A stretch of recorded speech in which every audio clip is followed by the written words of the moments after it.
Hi there, this is Izzy. This week I have a bit of sad news to share with you.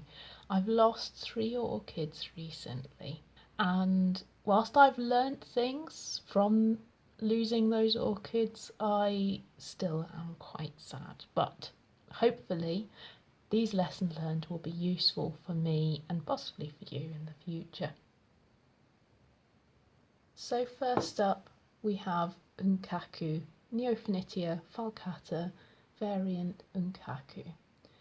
This orchid arrived with one very large fan and one younger fan attached to it, but it also had quite a lot of dry husks of old leaves near the top of the stem, all going up here.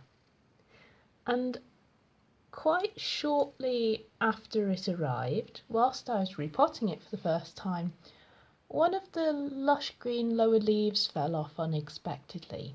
I inspected it and thought, well, it looks quite yellow at the base, but it looks like quite a healthy leaf. I assumed I had knocked it off. Shortly afterwards, more leaves started to drop off, and they dropped off by yellowing from the base, but the rest of the leaf looked quite healthy, and this started to show warning signs for me. And one of the other viewers commented down below as well, I think it was Orchidea, commented that looks a bit suspicious. So I isolated this orchid, and sure enough, over time, pretty much all the leaves dropped off. You can see them all down here. And they were pretty much healthy when they dropped off. The plant never grew any new roots. So what happened? Well, the fact that healthy leaves were yellowing at the base and dropping off suggests some kind of stress, whether that's fungal or whether that's something else. I did try and cut off some excessive main stem from the base of this orchid, so perhaps I stressed it, but the fact that the leaves were starting to drop off early on makes me think that it came with this stress.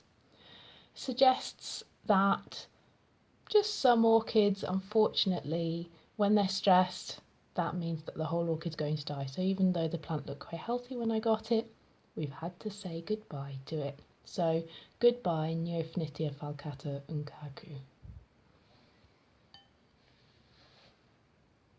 The next Neofinetia I want to say goodbye to is pretty unrecognisable right now, but this was Neofinetia falcata Shinryukou.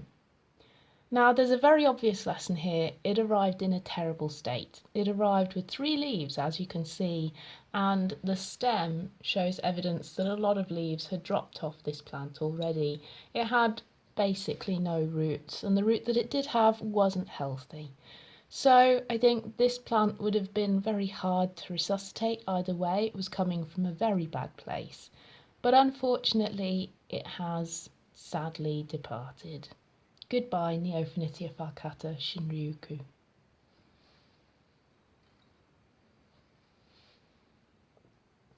And finally, I can't believe I'm doing this after all this time and all this effort, but it's goodbye to my Tolumnia.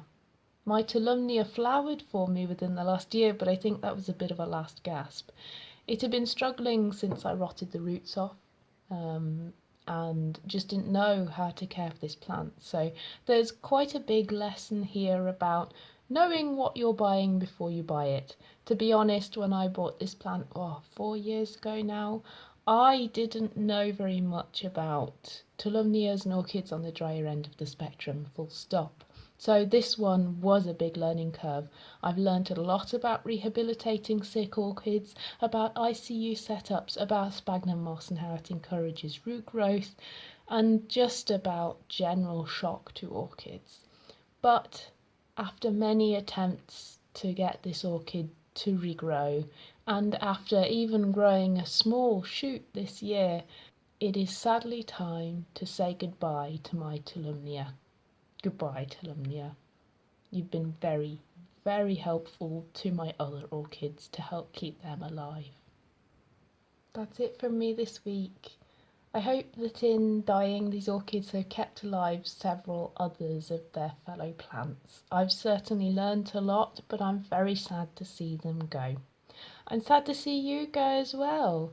If you like this video, give it a like. If you want to see more, subscribe to the channel. and I'll see you next week. Bye for now.